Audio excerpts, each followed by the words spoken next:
We remain steadfast in our commitment in delivering local news that matters, stories that inspire, enriching the lives of Filipinos in the Philippines and across the globe. This is your GMA Regional TV. Buong puso para sa Pilipino.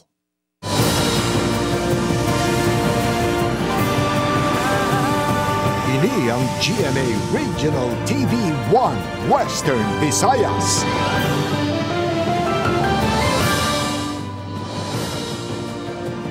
Mayong hapon ini ang One Western Visayas, masaligan, sadsaran sang kamatuuran kag wala sang ginadampigan. Ako si Gertrude Charlatan. Magadulong sa inyo sang pinakadako kag komprehensibo nga mga balita sa Kabisayan nakatungdan. Caitlin Revilla, live sa GMA Iloilo Station. Kako naman yung kapuso, Irene Priatos, live ikan diri sa GMA Bacol Station.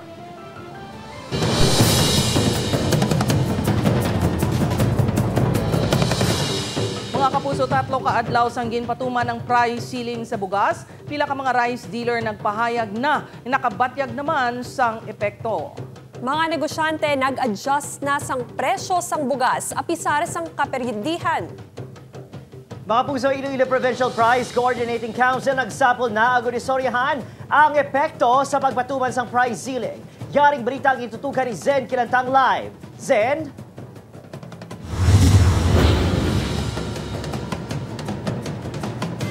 Kate Adrian, napilitan ng mga negosyante nga ibaligya ang mahal nga bugas sa barato nga presyo agud makakomply sa ginapatuman nga price ceiling sang bugas sang gobyerno. Nagatangkas ang sinakos sang bugas sa bodega sang wholesaler sang bugas diri sa Pavia, Iloilo, kalabanan sa mga ini-imported rice. Sunod sa rice dealer nga si Matthew, nabatsyagan na nila ang epekto sang ginapatuman nga 41 pesos sa regular milled kag 45 pesos sa well-milled rice. Apisar sang kaperdihan sa negosyo, nag-adjust ang mga ini agud magsunod sa mando sang gobyerno. Ti nag-back out kami anay. Ti si gid mismo nga mambal nga mapanubog sila kay hindi na namon malagas. Hindi namon makeri, maperdigid kami. So share na kami sa sa verde biskan nagamay gawa margin namon. Pero at least ma-dispose namon bala nga hindi man matama namon nga mga dealers nga. Aminado ang mga negosyante nga nabudlayan sila sa pagpangita sang supply sang regular milled rice. Halin sa Zaraga, nakalabot pa sila sa Oton. Si Manang Edna, 4 ka kilo sang well-milled rice ang ginbakal. Apisan nagbarato ang bugas, nagasimpatya kuno ini sa mga mangunguma nga naapektuhan. Namerde pa ang nabahaan, ang paray daw nag-straight bala, nabahaan. Sa karon yara sa 2,200 pesos ang sako sang well-milled rice, kag 2,700 pesos naman ang pinakamahal nga presyo sang imported rice. Ginsapol naman ni Iloilo Governor Arthur Defensor Jr. ang Provincial Rice Coordinating Council nga gintambungan sang local rice traders kag importers agud mapatuman ang price ceiling sa mga merkado. Ginpahayag sang Department of Agriculture 6 nga hindi pa apektado ang buying kag selling price sang humay kasunod sang ginapatuman nga price ceiling. Iniapisar ginpahayag sang pila ka mga mangunguma nga halin sa 20 pesos per kilo nga baligyaanay sang humay, nagpanaog ini sa 16 pesos per kilo. Aming record, hindi pa naman po ganun kababa yung sinadsad. Pero kaya po nandyan ang NFA para tiyakin na tayo naman po ay may bibili dun sa ating mga farmers nung marapat na mga presyo. Mahirap nga lang po kapag sobrang taas dahil yun din yung nagdadala dun sa napakataas na presyo pagdating sa pamilihan. 19 pesos kada kilo ang bakal sang NFA sang humay, apang hindi kumporme ang pila ka mga mangunguma nga ibaligya sa NFA ang ila humay bangod sa gasto sa transportasyon kag sa dryer. Hindi man sila magbaton. Kung halin sa harvester nga bag-o, hindi sila magbaton kay gusto nila i-dryer man pamalahon gid. Kita pila gid ang sako sa dryer. Mahal. Jert, maghahatag naman ang Department of Agriculture sang farm inputs kapareho sang abono, pestisidyo, kag binhi sa mga mangunguma agud mapanubo ang production cost. Pinaagi sini mabuligan ang mga apektado nga mga mangunguma. Jert? Madam Ugid nga salamat Zen Kilantang, gikan sa Leganes Public Market. O kalma lang kuno Prime Electric nagpasaling nga wala sang dapat kabalakan ang mga konsumidor apisar 30% na lang share sang Seneco. Anti-JVA Coalition ginahangkat ang Seneco nga ipagwa sa publiko ang resulta sang proxy votes. Yaring balita nga itong gintutuka. Sa ginapaabot kapag forma sang Negros Power, mangin konsumidor na lang ang mga anay member consumer owner nga kabahin sang kooperatiba sang Seneco sa sulod sa masobra 4 kadekada. Nakasaad sa ginpermahan niya joint venture agreement nga 30% na lang ang share sa Seneco, samtang ang nabilin mahulog na sa kamot sa pribado nga kompanya. Matapos nagpabutyag sa kabalakang pinaka-member consumer owners, nagpasaling ang Prime Electric nga wala sang dapat kakulbaan ang linibo ka mga konsumidor. Maging owner man ako o hindi, ang importante is that I have better service. And I was talking to some businessmen. It's irrelevant to them if they are members of the co-op or not. Nagpabutyag man sang pagkabalaka ang pinaka-obispo sa mangin prioridad sang power distributor. Bagay ginsabat man sang Prime Electric. They've seen how things have improved in Iloilo the last 3 years. And, if it could be done in Iloilo, why not here in Bacolod? Ang Caritas Bacolod nga Social Civic Arms ng Diocese of Bacolod, nagpasalig nga mabulig sila sa pagpakamuyo para sa ikaayo sa resulta sa JVA. I am praying for them. They have to be true. Kag wao ng isa ka butang sa silinato lehitimo, honest kag maayo nga pamagi. Samtang ginahangkat naman sang Anti-JVA Coalition ang Seneco Management kag National Electrification Administration nga ipakita sa publiko ang listahan sa mga proxy voters. Can we prove that it is clean? Or we can provide some witnesses that it was not? Sa karon, ginatubang sa Seneco Management ang pila ka mga nagreklamo nga gingamit ang ilang pangalan sang nagpakilala proxy voter bisan wala sila nagpahanugon. Opo, Kiril Casillo, Adrian Priatos, 1 Western Visayas. Sa iban pang balita, wala pa sang kasiguraduhan ang liwat nga pagbukas ang Ungka flyover. Ini ang suno mismo kay DPWH Secretary Manuel Bonoan. Suno sa DPWH Secretary, ginatun-an pa nila ang mangin rekomendasyon matapos nga wala na makitaan sang vertical displacement ukon pag-usmod ang flyover matapos ang mga ginpatigayon nga tests kag monitoring. Manumduman nga ginsumite na kahapon ni DPWH 6 Regional Director Engineer Sunny Boy Oropel ang ila report na tuhoy sa resulta sa ginpatigayon nga dynamic load tests. Suno kay Secretary Bonoan, nahibaluan sini ang pagpugok sang trapiko sa bahin sang flyover apang ila gina-evaluate sang maid-id ang sitwasyon kag ginatun-an pa ang engineering interventions sang third-party consultant antes liwat buksan sa mga motorista ang flyover. I cannot categorically say possible. So we have to discuss it more intensely kung ano yung mga recommendations po nila. University President sang West Visayas State University ginklaro nga wala na buhina ng budget sang buluthuan para sa tuig 2024. Ini ang gitutukan ni John Sala. Ginpakamalaot sa National Union of Students of the Philippines panay ang ginapahayag pagbuhin sa budget sa state universities and colleges sa pungsod nga kung tanawon ginakulang na kunugani. Suno kay Arlie Bosque, dako ang epekto sini sa mga bulutuan ilabi na sa mga estudyante. Wala naka-implement sang full face-to-face sa first nga semester. Tungod gani na kay kulang ang facilities para mag-cater sa mga needs ng students nga mag-hold sang full face-to-face classes nga ano. So, di ko magpadayon for the years to come basi ang full face-to-face gani nga ano hindi na gid naton ma-achieve. Sa impormasyon sang NUSP, sa 117 ka mga state universities and colleges sa Pilipinas, 30 ka mga SUC ang ginaligar nga may budget cut sa tuig 2024. Lakip na ang 852.9 million pesos nga budget cut sa pondo sang West Visayas State University. Apang pagklaro ni WVSU President Dr. Joselito Villaruz, wala sang budget cut sa universidad. Sabay lumas nagsaka pagani kunong budget sang WVSU para sa 2024. Suno kay Dr. Villaruz yara sa 1.9 billion pesos ang budget sang 2023, samtang masobra 2 billion pesos naman sa 2024. There is no budget cut for 2024. The priority projects that were identified will be funded. And the services nga iatag namon sa mga students namon will not be shortchanged. Dugang pa ni Dr. Villaruz ang ginapahayag masobra 800 million pesos nga buhin sa pondo ang hindi direkta ginabuhin sa operational funds kundi kabahin sa one-time congressional insertion sa 2023. Ang congressional insertion namong budget para sa mga proyekto sa mga representante sa mga distrito para sa ilang mga nasakupan. Sa 2023 mayara sang 500 million pesos nga budget ang WVSU para sa expansion sang WVSU Medical Center kag 400 million pesos naman para sa building sang College of Law. So wala man na siya gina-insert every year. So that was a one-time insertion last year nga around 900 million.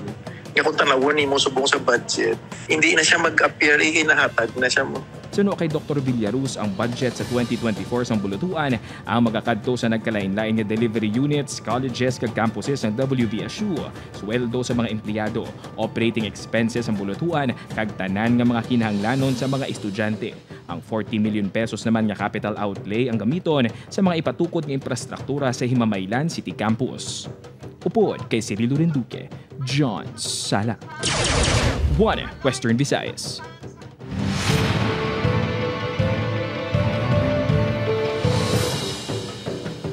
Odo kadamo haw, makapuso na galaw naman si Negros Occidental Governor Eugenio Jose Bong Lacson sang malinong eleksyon sa probinsya sa Negros Occidental. Apisar nga 55 ang ginrekomendar bilang areas of concern sa probinsya.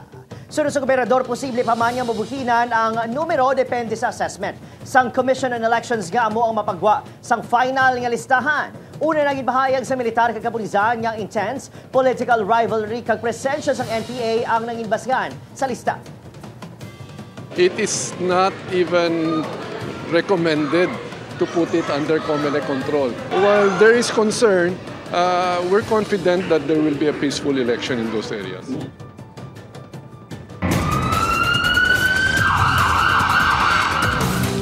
Taxi driver gin-hold up sa Oton, Iloilo.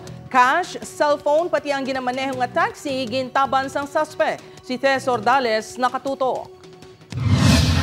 Nagpangayos ang tabang sa kapulisan ng taxi driver nga si Sunny Hamero, residente sang Tabuk-Suba, La Paz, na ginapahayagin hold up sa Pakidoton pasado alas 5 kay nasangaga, kagintaban pa ang taxi sini. Suno kay Hamero sa San Rafael, Mandurriao, nagsakay ang sospek kag nagpahayag mapadulong sa Kagbangoton. Apang paglabot sa Pakidoton, gintayan ni sang kutsilyo sang sospek kag nagdeklara sang hold up. Nagadugapot sa kutsilyo kag nagkanodeklar sa akong hold up. Siling niya kwarta lang akon. Kwaon, kuti siling ko sir kon kwartam lang kwaon mo. Iye, hata ko lang kwarta ko sa mo. Yati dalate, tigi pagka-bukal ko sa ako wallet, tinatawag siya. Dalate, pagkuha ya, nambalan niya ko tayo niya, ti guada na ogda. Gintaban sang sospek ang cellphone kag 3,800 nga kwarta sang biktima nga ginkita pa niya sa pagbiyahe. Ginhimo pa nga getaway vehicle sang sospek ang taxi sang biktima. Sa karon may ginalantaw na nga sospek ang Oton Police base man sa deskripsyon nga ginhatag sang biktima. Makita niya sir, makilala niya, makita niya ang picture no kay tungod naka-close naka face to face contact niya siya eh. Close up ang ilang pagkatubangay. Alas 9 kay nasangaga na recover ang taxi sa kilid sang dalan sa barangay San Jose Arevalo. Nagapadayon pa ang investigasyon. Upod kay Hans Desierto, Tess Ordales, 1 Western Visayas.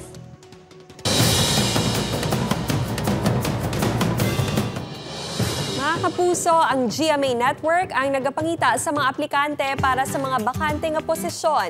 Sa mga interesado, pwede ka mo magpadala sang application letter kag resume sa regionaltv@gmanetwork.com.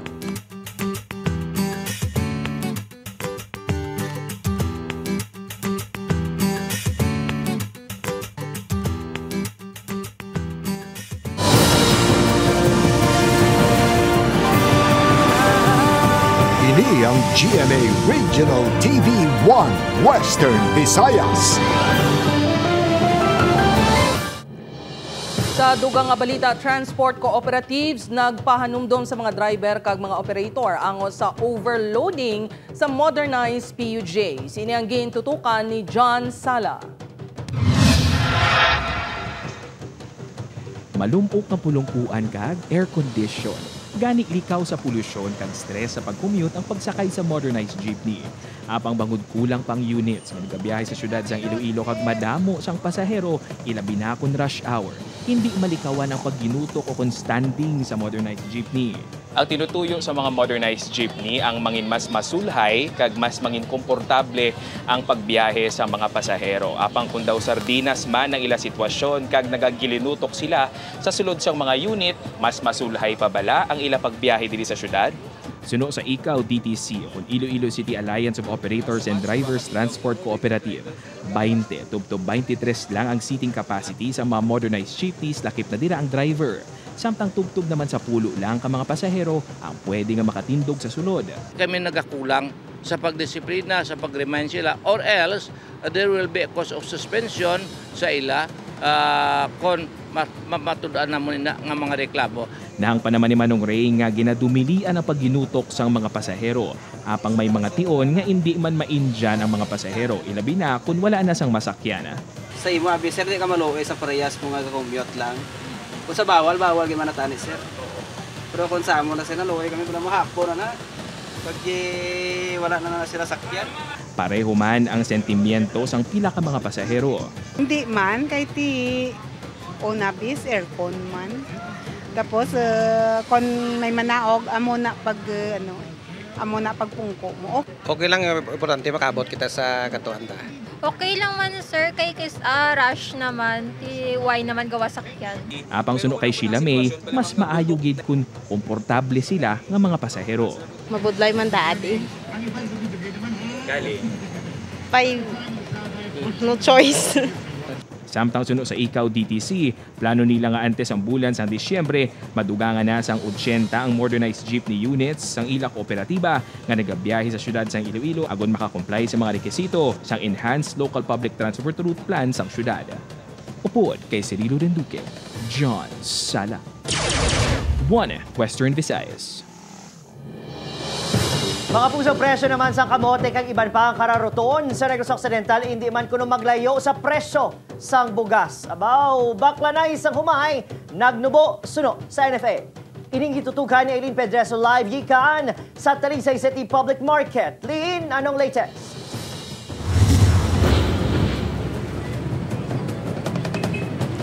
Adrian, padayon nga nagamonitor ang nagkalain-lain nga ahensya sa gobyerno sa presyo sang bugas sa probinsya. Kutob nga masunod ang price ceiling. Sa nagapadayon nga pagpatuman sang price ceiling sa bugas, isa sa mga ginarekomendar sa Department of Health bilang alternatibo nga source ng carbohydrates, magluwas sa bugas amo ang kamote kag mais. Pero sa paglantaw sa manubaligya nga si Rosemary, hindi man maglayo ang presyo sang kada kilo sang kamote sa bugas. Ang presyo sang kamote nagadalagan sa 40 to 50 pesos. Ayun gid ang kaon sang bugas kaysa sa kamote. Mabusog ka kadali lang. Mismo si Governor Eugenio C. Lacson, aminado nga madabo sa mga manugbaligya sang bugas ang wala nagasunod sa price ceiling. I think the concern lang here is the retailers because they have already invested in a higher price rise. So how can they be compensated? Samtang ang baklanay sang humay, tuma naman kadubo sa probinsya sa National Food Authority. Madamo naman nga retailers ang nag-untat anay. Ang presyo sang humay, 18 to 19 pesos na lang kada kilo. But as of yesterday nga monitoring sang ampon nga personnel, 18 to 19 pesos ang somewhere in Candoni, sa upland nga side, no? Pero ang sa diri sa lowland sa Kawayan Ilog, may arapad gyapon nga 2021. Pagwa sang Executive Order 39, most of the traders nag-stop buying. Kay tungod nga may price cap Nagalaom ang provincial government nga makabaton sang bulig ang pila ka retailers nga apektado.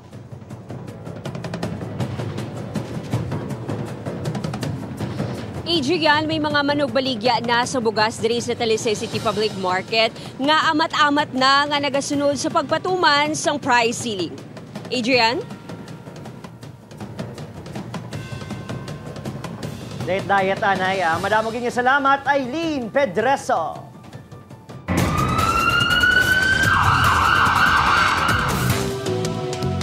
Duwa ang Patay matapos mabunggoan ang ginasakyan nga motorsiklo sa Sigma Capiz. Samtang patay man ang rider matapos makabunggo ang motorsiklo sa bus sa Zaraga, Iloilo. Si Ashley Lisa nakatutok. Nagdiretso sa sapa ang salakyan nga ini samtang guba naman ang unahan nga bahin sang motorsiklo sa aksidente nga nagluntad sa barangay Mianay, Sigma Capiz.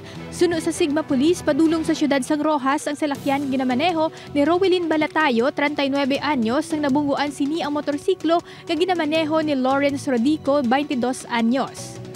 Natuyo siya kuno. So ang moto daw na nagpilukan puro siya kag nawaring ito ang manubila pa wala mo to nga nabungguan. Sakay sa motorsiklo ang mag-utod nga Nicole, 15 anyos, kag Apple May Rodico, 17 anyos. Ginbawian sa kabuhi si Lawrence kag Nicole samtang padayo naman niya ginabulong sa ospital si Apple May. Ginpahayag sang Sigma Police nga nagpalagyo pa si Balatayo matapos ang aksidente, bangon na hadlok ini nga basi pulihan sa mga tawo sa lugar. Apang nagsungka man sa kapulisan sang ini ang ginpadulungan mismo sa iya balay sa barangay Loktogan, Rojas City. Naka-hospital arrest ini matapos naglain ang pamatsyag bangon man sa impact sang pagkabunggo sang iya salakyan. Ginbawian sang kabuhi ang 46 anyos nga si Ronnie De Los Reyes matapos nakabunggo ang ginamaneho nga motorsiklo sa Ceres bus nga ginamaneho ni Rami Dulendo, 43 anyos, sa barangay Hines, Zaraga. Suno sa Zaraga Police, padulong sa Iloilo City ang bus. Pakadto naman sa Bangabante ang motorsiklo nga naglapaw sa lane kag nagdiretso sa bus. Patal nga pila sa ulo ang naagom ni De Los Reyes nga nahibaluan nga wala sang suksok nga helmet. Ginkustudiyan na sa kapulisan si Dulendo kag natala na ang pasakaan sang kaso. Sa gin-review naton dito ang CCTV, no, do naga-swerve niya ang motor, and then according sa allegations ng driver, ginlikawan niya ni. Sa Punong Grande, Dueñas, Iloilo, pilason ang 32 anyos na si James Albio kag angkas nga si Albert Azuelo, 49 anyos, sang nabubuan sang nasugata nga SUV. Ginapahayag hinali nga nagsaylo sang lane ang SUV, rason nga nakabunggo sa motorsiklo. Ginkusudiya sa kapulisan ang driver sang SUV nga si John D. Monteflor, 35 anyos. Upod kay Hans Desierto, Ashley Liza, One Western Visayas. Mga puso, naka-record naman sa 23 volcanic earthquake ang Canlaon Volcano Observatory sa mga Canlaon. Hari na alas 5 kahapon sang aga tubtob, kaina sang aga. Sunod sa FIVOX, wala sang pagsungaw sang plume sa baba sang bulkan. Agosto 20, paulihin nga nagbuga sang 412 tonelada sang sulfur dioxide ang mga bulkan. Wala pa sang intensities nga na-monitor apang ginapa-alerta ang mga residente, ilabi na ang mga yara sa sulod sang 4-kilometer PDZ o Permanent Danger Zone. Una naging pahayag sa FIVOX nga ang paghulag sang mga bato sa idalom sang bulkan ang posible rason sang mga pagtayo.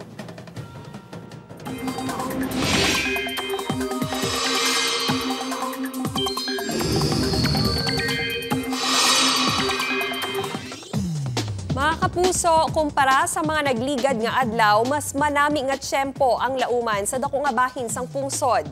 Suno sa Pag-asa, medyo nagahina ang southwest monsoon o kung hangin habagat nga nag-aapekto sa western section sang northern kag central Luzon. Magalumon nga kalangitan ang dinalauman sa Batanes kag Babuyan Islands. Samtang posible ang malaka nga pag-ulan sa iban pang bahin sang pungsod. Sa datos sang Metro Weather, lauman ang pag-ulan sa dako nga bahin sang Panay Island kag Negros Occidental subong nga hapon. Apang posible naman ini nga maghina paglabot sa gabi.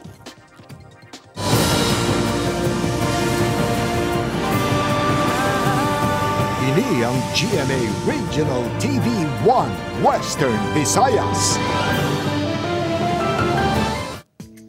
Mga kapuso, Ilongga nga rank number 8 sa August 2023 Sanitary Engineers Licensure Examination.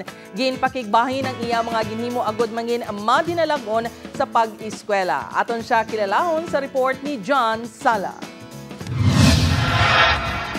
Determinasyon, pagpalangga sa ginaobra kag pagpangita sang stress reliever. Inikunong nangin liyabe sa kadalagaan sang Ilongga nga si Kelly. Isa kahuwaran nga estudyante si Kelly bangod hindi lang isa kundi duha ang degree sini. Cum laude ini sa Bachelor of Science in Civil Engineering kag cum laude man sa Bachelor of Science in Environmental and Sanitary Engineering sa Mapua University. Sang Abril, nakapasar ini sa Civil Engineering Licensure Examination. Kag matapos ang pilalang kabulan, sa buong Agosto, rank number 8 ini sa Sanitary Engineers Licensure Examination. Nakakuha ini sang 81.8% na passing rate. dire-diretso ang pagtuon ko. So it's like, I didn't really expect much. I was just taking for the sake of taking. And like, I was just trying my best. And nag-hope lang gid ko nga mag-pass. Tumandok sang Haro Iloilo City si Kelly. Suno sa iya, hindi sinituyo nga mag-rank number 8 sa exam o kung magraduar nga cum laude. Apang God has something better planned for her. Dako nga bahin sa iya kadalagan ang iya mapag-on nga support system. Well, a lot of it is from my family, syempre, my parents. Tapos, syempre, my friends. Syempre, my boyfriend because he's always there for me. Gani ang tips sini sa mga estudyante o kung mga luyag man nga mangin madinalag-on sa ila pag-eskwela. You always have to strive to do your best. Like, that's all that matters. You have to have no regrets. Upod kay Cirilo Duque, John Sala. 1 Western Visayas.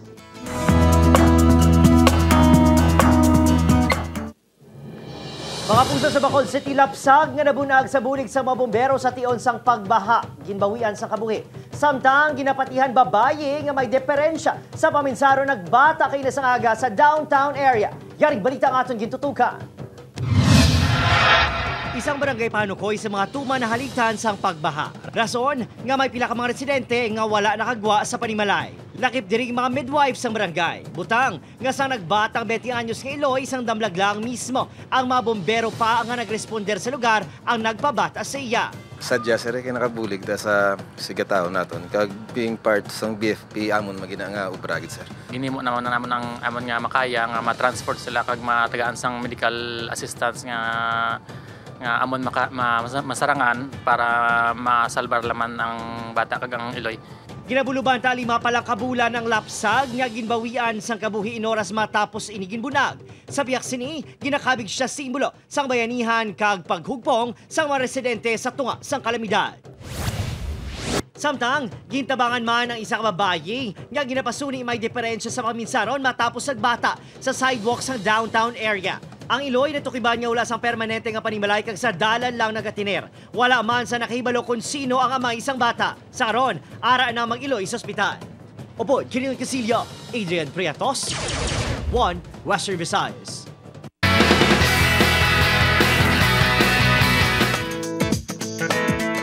Ginkilig ang netizen sa sweet message ni The Voice Generations coach Chito Miranda sa wife nga si Neri na kayo nag-celebrate sa iyong 40th birthday. Suno kay Chito, maswerte siya nga nakaupod si Neri sa Malawi Gitiyon with 2 kids. Health is wealth. Para kay pambansang Ginoo David Icauco, ganibisa na ako sa taping, ginasigurado sini nga may champo gate para mag-exercise para ipabili ng fit body. Luyag ni David nga maging productive, ilabi na nga tuman kuno ka-challenging ang iya fight scenes.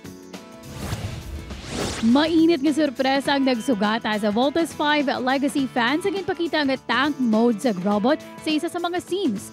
Pag-reveal ni Direk Mark Reyes, wala inikuno sa original nga anime series pero gin-push gid agud mapalipay ang fans kag wala man sila napaslawan. Nagbilieve naman ang Japanese fans sa diskarte sang mga Pinoy. Samtang yari naman ang mga eksena nga hindi mo dapat mamiss sa Voltes 5 Legacy. Ang Voltes 5 robot may bago na nga tubangon. Manginma dinilagonayhan sila batok sa pinakamamaskog nga pambato sang Buzan. Inakagiban pa nga maaksyon ng mga eksena ang bantayan sa Voltes 5 Legacy sa GMA Telebabad pagkatapos ang 24 oras.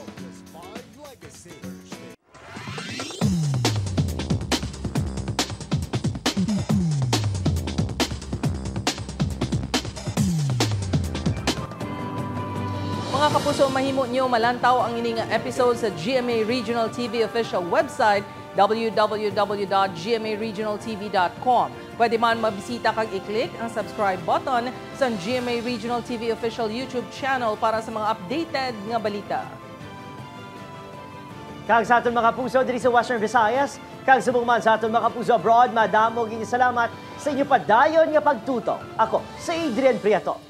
Kapuso, mag-isa kita kag hibaluon ang mga balita tungod Local News Matters. Ako si Caitlin Revilla. Kag ako si Gertrude Charlatan, ini ang 1 Western Visayas. Bugos nga puwersa para sa mas dako nga misyon kag mas masangkad nga pagserbisyo sa pungsod.